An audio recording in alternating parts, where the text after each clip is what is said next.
বিয়ে করতেছো, বলো কেমন লাগতেছে, মানে তোমার ফিলিংস কি? ভালো, নার্ভাস, কি মনে হচ্ছে? ভয় লাগতেছে, নার্ভাস।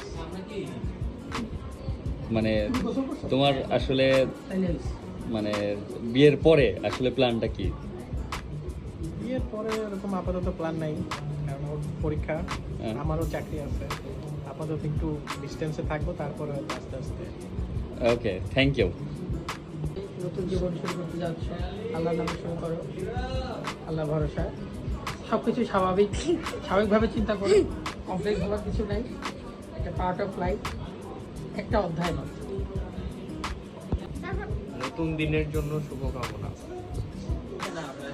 ওকে তুর্য, নতুন জীবনে যাচ্ছ, খুব সুন্দর করে তোমার জীবন কাটুক, সাথে তোমার বউ বা গার্লফ্রেন্ড, আপাতত গার্লফ্রেন্ড, তাকে নিয়ে খুব ভালো থাকো, এই কামনা থাকলো আর কি।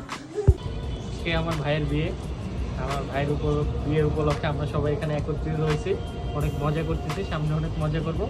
ভাইয়ের নতুন জীবনের জন্য শুভকামনা দিল। Thank you. এই মজলিসকে, এই প্রবন্ধনকে ভরপুর কবুল করেন সকলে বলে আমিন। কেমন লাগছে তোমাদের বিয়ে করে? ভালো লাগতেছে, ভালোই ছিল। আর তোমার? সেম, ভালো লাগছে? খারাপ খারাপ লাগছে না তো? ঠিকঠাক সব?